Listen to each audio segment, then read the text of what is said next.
यमलोक धर्मराज के दरबार में बहुत टेंशन का माहौल था। सारे यमदूत लाइन में खड़े थे और एक दूसरे को तिरछी आंखों से देख रहे थे, लेकिन किसी की भी कुछ कहने या पूछने की हिम्मत नहीं थी। चित्रगुप्त बार बार अपना चश्मा पोंछकर पन्ने पलट रहे थे। उनके आगे रजिस्टरों का पहाड़ सा रखा था। चित्रगुप्त बार बार रजिस्टर पर रजिस्टर देखे जा रहे थे, पर कुछ समझ नहीं आ रहा था। अंततः उन्होंने गुस्से में रजिस्टर को जोर से बंद कर दिया। धर्मराज, रिकॉर्ड तो सब ठीक है, परंतु कुछ समझ नहीं आ रहा। कहना क्या चाहते हो चित्रगुप्त? मुझे तो ये समझ नहीं आ रहा कि आप इतने लापरवाह कैसे हो सकते हैं। धर्मराज, अब इसमें मेरी क्या गलती है? मैंने तो अपना काम सही तरीके से किया, यमदूत को सही समय पर धरती पर भेज दिया। आप धरती वासियों की तरह बात ना करें। क्या आपका वर्क प्रोफाइल इतना ही है? और अगर आपने अपना प्रोफाइल पूरी तरह से जानना ही है तो सुनिए, सारे रिकॉर्ड मेंटेन करना, सबके पाप पुण्य का हिसाब किताब लिखना और तय समय पर यमदूत को उनके प्राण लेने के लिए धरती पर भेजना, और यमदूत अपना पूरा काम करके सही समय पर यमलोक वापस आ जाएं। ये सारे कार्य आपके वर्क प्रोफाइल में आते हैं।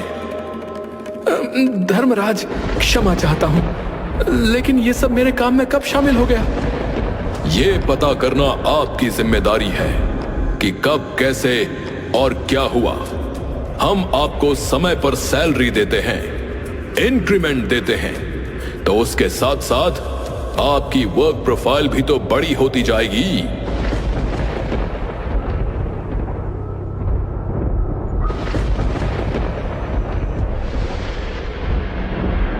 धर्मराज, मनसुख के प्राणों ने 5 दिन पहले ही उसके शरीर को छोड़ दिया था और वो यमदूत के साथ यमलोक के लिए निकल चुका था। अगर वो धरती से निकल चुका था तो बीच में कहां रह गया? धर्मराज, यही तो समझ नहीं आ रहा कि वो कहां रह गया। वो यमदूत कहां है? धर्मराज, वो भी लापता है, उसका भी कुछ पता नहीं लग रहा।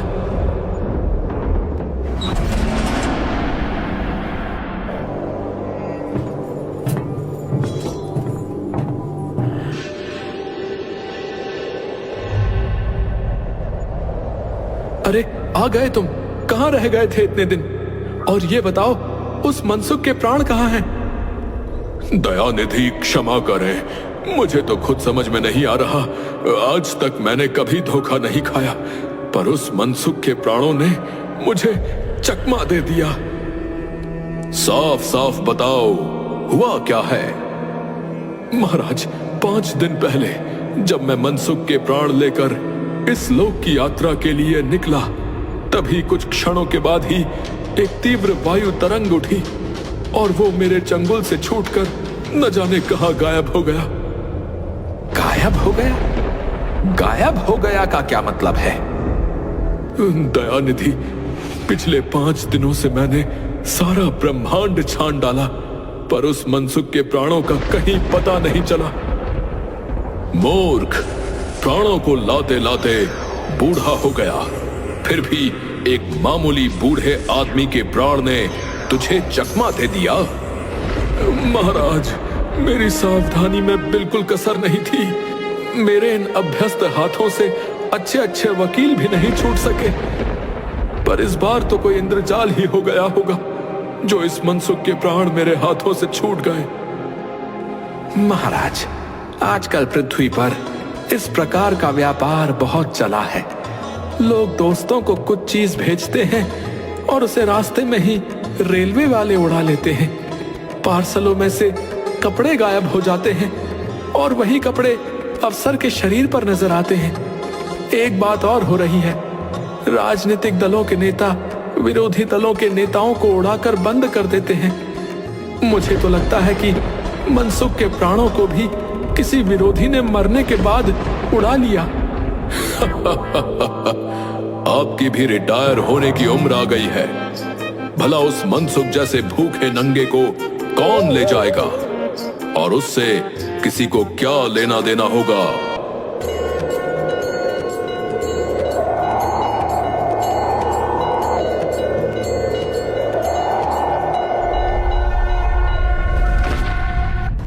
नारायण नारायण, क्या बात है धर्मराज, क्यों चिंतित बैठे हैं?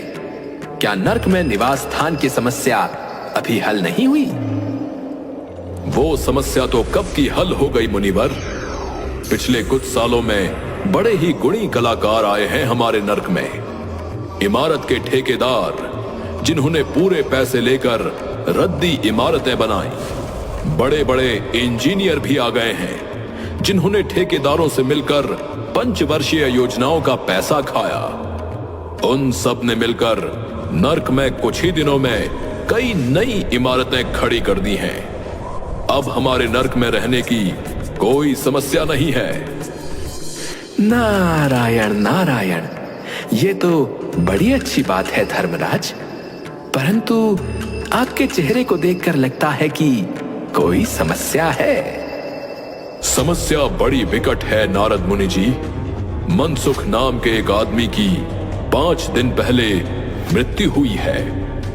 उस आदमी के प्राण 5 दिन पहले उसके शरीर से निकाल लिए गए। ये दूत उसके प्राणों को लाने के लिए गया था। नारायण नारायण, इसमें उलझन क्या है? ये तो आपका नित्य का काम है धर्मराज। उस मनसुख के प्राणों ने बीच रास्ते में ही हमारे दूत को चकमा दे दिया। इसने सारा ब्रह्मांड छान डाला, पर वो कहीं नहीं मिला। अब अगर ऐसा होने लगेगा तो पाप पुण्य का भेद ही मिट जाएगा। नारायण नारायण, ऐसा तो नहीं कि मनसुख का इनकम टैक्स बाकी हो और इनकम टैक्स वालों ने उसे रास्ते में ही उड़ा लिया हो। इनकम होती तो टैक्स होता ना, भुखमरा था मनसुख। नारायण नारायण, मामला तो बड़ा दिलचस्प है। आप मुझे उसका पता बता दीजिए, मैं पृथ्वी पर चक्कर लगा कर आता हूं। मनसुख नाम था उसका। ललितपुर शहर में मोहनलालपुर मोहल्ले में नाले के पास एक कमरे के टूटे फूटे मकान में अपने परिवार के साथ रहता था।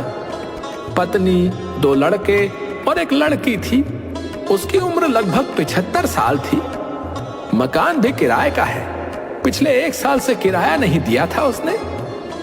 नारायण नारायण, अगर लुच्चा मकान मालिक होगा तो अब तक तो उसके परिवार को निकाल बाहर फेंक चुका होगा। फिर भी मैं देखता हूं उस पते पर जाकर।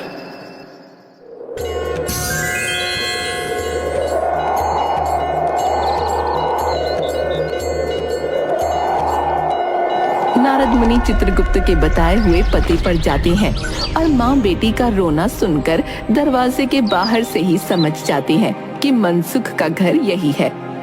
नारद मुनि दरवाजे से आवाज लगाते हैं, नारायण नारायण, घर में कोई है क्या?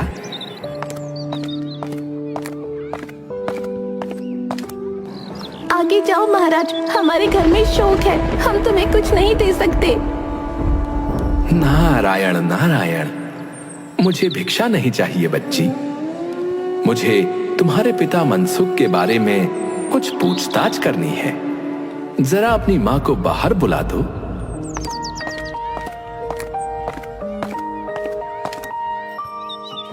कहो महाराज, क्या बात है?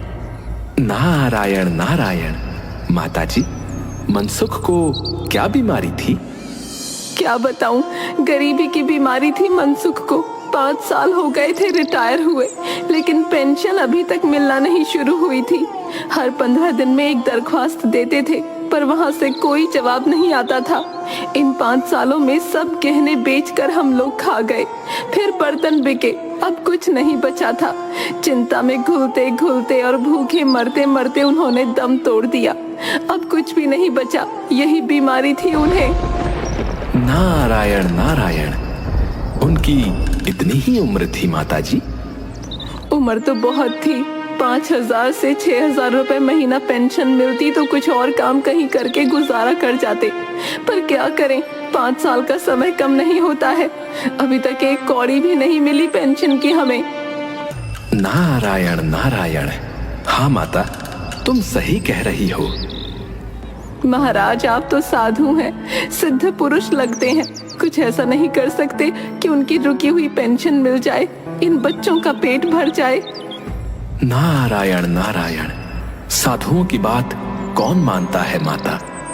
मेरा यहाँ कोई मठ तो है नहीं, फिर भी मैं तुम्हारे लिए सरकारी दफ्तर जाऊंगा और कोशिश करूंगा कि मनसुख की पेंशन तुम्हें मिलना शुरू हो जाए।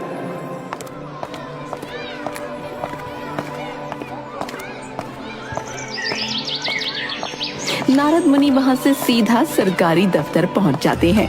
वहां कमरे में बैठे बाबू से मनसुख के बारे में पूछते हैं।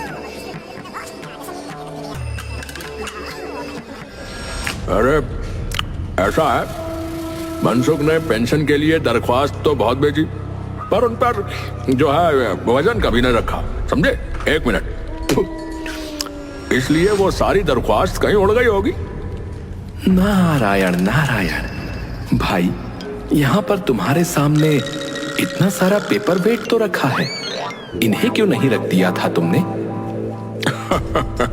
अब आप साधु हैं महाराज, दुनियादारी समझ में नहीं आएगी आपके।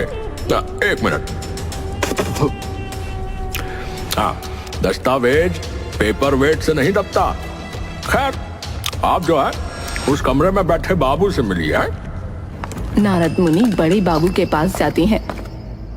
बड़े बाबू उन्हें दूसरे बाबू के पास भेजते हैं, दूसरा तीसरे के पास और तीसरा चौथे के पास।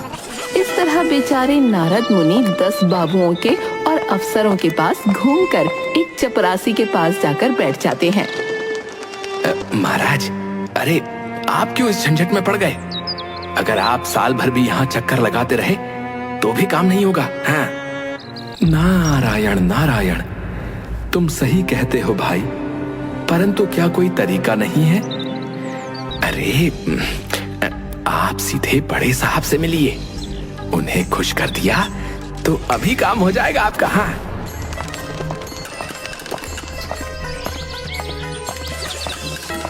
नारद मुनि सीधे बड़े साहब के कमरे में पहुंच जाते हैं। बाहर बैठा चपरासी नींद ले रहा था, इसलिए नारद मुनि को किसी ने नहीं रोका। बिना विजिटिंग कार्ड के आए नारद मुनि को देखकर बड़े साहब नाराज होते हुए बोले, अरे अरे अरे, क्या आपने इसे कोई मंदिर समझ लिया है जो मुंह उठाए यहाँ घुसते चले आए? नारायण नारायण। साहब, आप नाराज क्यों होते हैं? दरवाजा खुला था और आपका चपरासी सो रहा था, इसलिए मैं सीधा अंदर चला आया। चिट क्यों नहीं भेजी? नारायण नारायण। कैसे भेजता साहब? चपरासी जो सो रहा था आपका। क्या काम है? नारद मुनि ने मनसुख का पेंशन केस बतलाया। आप तो बैरागी हैं, दफ्तरों के रीति रिवाज नहीं जानते। असल में मनसुख ने गलती की। नारायण नारायण। कैसी गलती की मनसुख ने? बड़े साहब, मैं उस गलती को सुधार सकता हूँ क्या? भाई, ये भी एक मंदिर है, यहाँ भी दान पुण्य करना पड़ता है। आप मनसुख के खास मालूम होते हैं। मनसुख की दरख्वास्त उड़ रही है, उन पर वजन रखिए। वजन वजन वजन। नारायण नारायण। मतलब यहाँ समस्या वजन की खड़ी हो रही है। कितने किलो का वजन रखना होगा? आप मुझे बताइए, मैं बाहर से उतने किलो की ईंट लाकर रख देता हूँ। भाई, सरकारी पैसे का मामला है। पेंशन का केस बीसीओ दफ्तरों में जाता है, देर लग ही जाती है। बीसीओ बार एक ही बात को 20 जगह लिखना पड़ता है, तब पक्की होती है पेंशन। जितनी पेंशन मिलती है उतने की स्टेशनरी लग जाती है। समय तो लगता है इन कामों में। हाँ, काम जल्दी भी हो सकता है, मगर आगे कुछ बोलते बोलते बड़े साहब रुक जाते हैं। नारायण नारायण। कहिए बड़े साहब, मगर क्या? मगर वजन चाहिए। आप समझे नहीं? जैसे आपकी ये सुंदर वीणा है, इसका भी वजन मनसुख की दरख्वास्त पर रखा जा सकता है। मेरी लड़की गाना बजाना सिखाती है, ये वीणा मैं उसे दे दूंगा। साधु संतों की वीणा से तो और अच्छे स्वर निकलते हैं। नारद मुनि अपनी वीणा छीनते देख जरा घबराए, पर फिर संभल कर उन्होंने वीणा टेबल पर रखकर कहा, ये लीजिए, अब जरा जल्दी मनसुख की पेंशन का ऑर्डर निकाल दीजिए। बड़े साहब ने प्रसन्नता से उन्हें कुर्सी दी, वीणा को एक कोने में रखा और घंटी बजाई। चपरासी आया। मनसुख के केस की फाइल लाओ। थोड़ी देर बाद चपरासी मनसुख की 100-150 दरख्वास्तों से भरी फाइल लेकर आ गया। उसमें पेंशन के कागजात भी थे। क्या नाम बताया साधु महाराज आपने? मनसुख नाम है, मनसुख। कौन पुकार रहा है मुझे? पोस्टमैन आया है क्या? लगता है पेंशन का ऑर्डर आ गया। नारद मुनि चौंक जाते हैं, परंतु दूसरे ही क्षण बात को समझ जाते हैं। नारायण नारायण। मनसुख, क्या तुम मनसुख के प्राण हो? हाँ, मैं मनसुख का प्राण हूँ भाई। नारायण नारायण। मैं नारद हूँ, मैं तुम्हें लेने आया हूँ।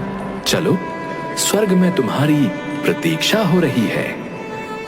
मुझे नहीं जाना, मैं तो पेंशन की दरख्वास्तों पर अटका हूँ। यही मेरा मन लगा है। मैं अपनी दरख्वास्त को छोड़कर नहीं जा सकता साहब, क्योंकि मुझे जो है पेंशन चाहिए। साधु महाराज, ये लीजिए, मनसुख के पेंशन के कागज साइन हो गए। अगले महीने से मनसुख को पेंशन मिल जाया करेगी। नारायण नारायण। पेंशन मनसुख को कैसे मिलेगी? जैसे बाकियों को मिलती है, वैसे ही मनसुख को भी उसकी पेंशन मिल जाएगी। नारायण नारायण। उसके प्राण तो अब धरती पर हैं ही नहीं। मतलब? नारायण नारायण। वो स्वर्ग सिधार गया, अपनी पेंशन का इंतजार करते करते। ओहो, अब ये तो बड़ा बुरा हुआ। भगवान उसकी आत्मा को शांति दे।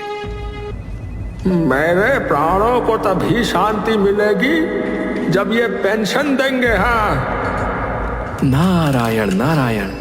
साहब, अब तो पेंशन मनसुख की पत्नी को मिलेगी ना? हाँ हाँ, जरूर मिलेगी। बस उसके लिए एक दरख्वास्त देनी होगी। क्या कहा?